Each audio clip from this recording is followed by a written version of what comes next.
Abusia. Asante. Ibaha anya bone. Nse mehwani a kotokore keka kono a. Asa nyema nkoyi. Eyo defo ya biya. Nti sese de pa na yeye. Asempanyimfo a ye wo ahemfie ho. De na yeye. Na yetimi age wo defo nkwade na siwo. Eno na mtim bibisa wo. Jase yeye aye honho a kere dodo. Asante. Abusia bro. Defo yali asem no. Ma free. Say die. Menim na menye biom. Ah! Fa be di bu so pe na bresa ade no no. Oh. Abusia de tie ne se. Madwen ne se betimi a. Ene nka yemfa ne nko kuratu ayi so ye mia so.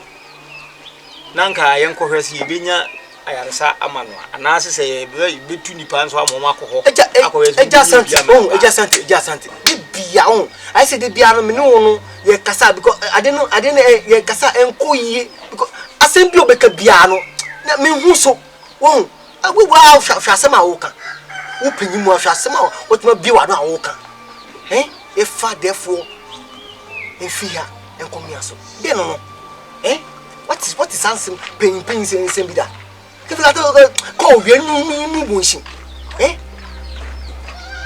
wo sanu ya mi aso no wa to mo ko obi obetuna boa therefore no ni aba ani ba be hwe therefore na yen fa therefore what be da say adwenkyere adwenkyere bi to le bi adwenkyere bi a odi ba na ya chance ya chance jinwu asa na o ya o be kasa se me che be ya fa sa sem ne mba oh se se no na odi sa wi na ba eye magiatu nti se no wo be peda na wako mi aso na wako po bia unim so betumi aboa therefore a no beto no ni na ba so yes I me de me fa wuchi na mpada be hwe therefore amaye yo abusia ne waka na mate na amomu no enimani ye idie se ne ya de mintimi nko na mo fi o kina ha okọ betu sa na mo no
Ode formally anope hu wo ha me kwa ni boni she wa bom hu ban enye wu anka me wude daada obom hu ban obom ni bibu sofo na hu ban me di wasida brew u fata wasida me di mawo obom modin wa ade nche na mo ba fe ni mokube ko ekeje bo se mokube odefo oradon ni odefo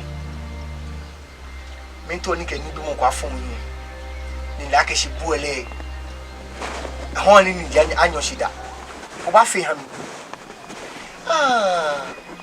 bia ne manche hilie ehye ni keji nkwe mi na ke shi mo manyi manche ho Me pebo fai.